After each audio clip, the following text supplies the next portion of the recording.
I am here. I went shopping, saw the cherry blossoms in Hyde Park, lovely flowers all around, and I have a surprise plan with these flowers, but that comes another day. All right, so as a sexaholic with my husband, I begin as a sexaholic. Check this out. First, my ring and my necklace and earrings on both sides, and this side. And that's the sexaholic portion for my husband. Shopaholic, I got uh, I have a plan. I got sculpting clay, and I had said I'd oh, make this in a song.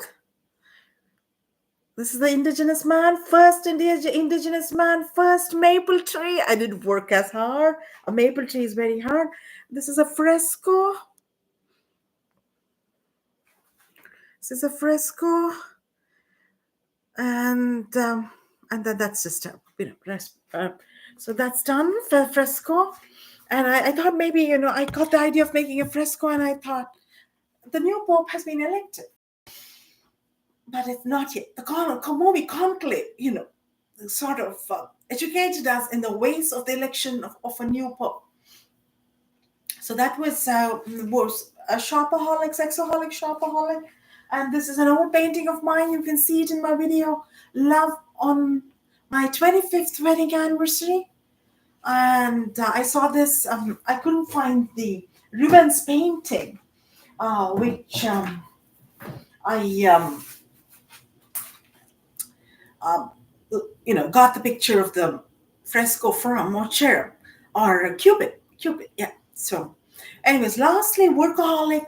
I think about it, and I've brought this up a few times. I've described my husband as the best of husbands and the worst of husbands, the Dickensian paradox.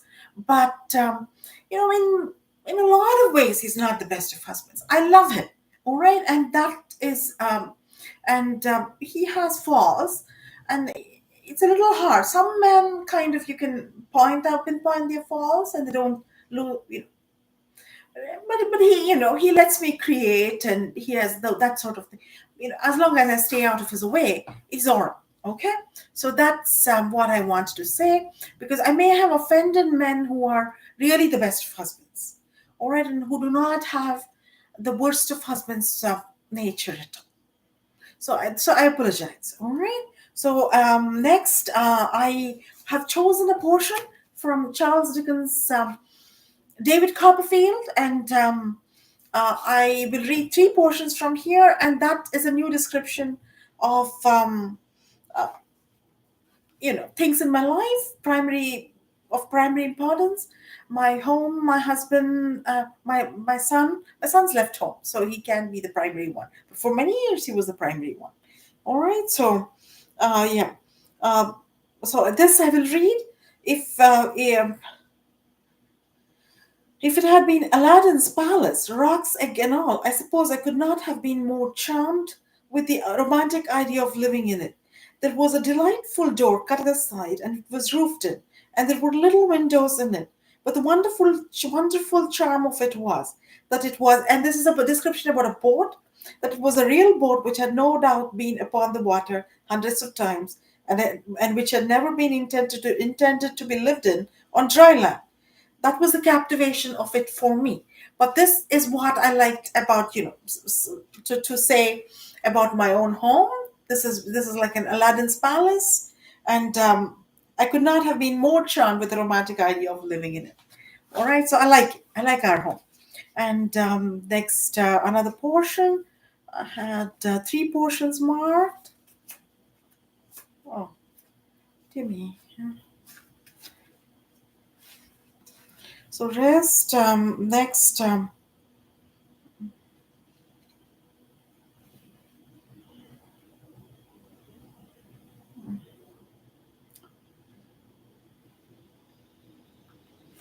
There was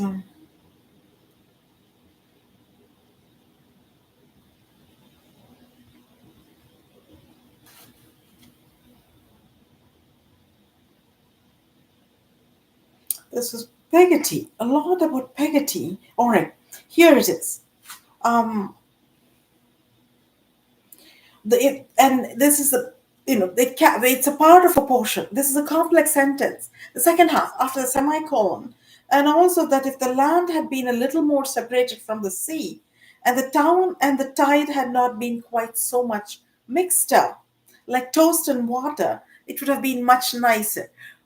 Maybe a lot of people think this true about my husband and me, but we are mixed like the town and the tide, and like toast and water. All right, but maybe it would have been nicer in some ways. All right, to all those men other men whom I kind of like, this is what I want to say. All right, and then last portion, maybe those two are enough. The last portion is what else did I want to say? I've read this book.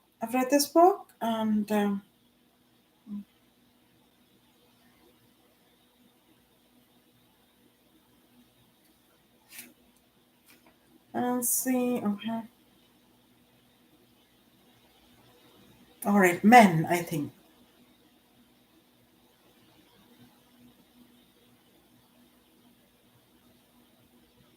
All right. We'll just say this. I think this is what I saw. Indeed, I think that most grown men who are remarkable in this respect, and there is respect is the power of observation in numbers of very young children, to be quite wonderful for its closeness and accuracy. So, who are remarkable in this, indeed, I think that most grown men who are remarkable in this respect may, with greater propriety, be said not to have lost the faculty than to have acquired it. The rather, as I generally observe such men to retain a certain freshness and gentleness and capacity of being pleased, which are also an inheritance they've preserved from their childhood. So, inheritance in a sense, their own genes, so which they have preserved from their childhood. No mutation there, so to change. So that sort of describes my husband as far as his dealings with my son goes. But my husband has a temper. Um, you know, I do sometimes I do stick up for myself, but to keep the peace at home, I lose out. So that's what I wanted to say. All right. Again, I will not repeat the description. Dickensian paradox again. All right. Thank you. Signing off, Gayatri B. Sitaram.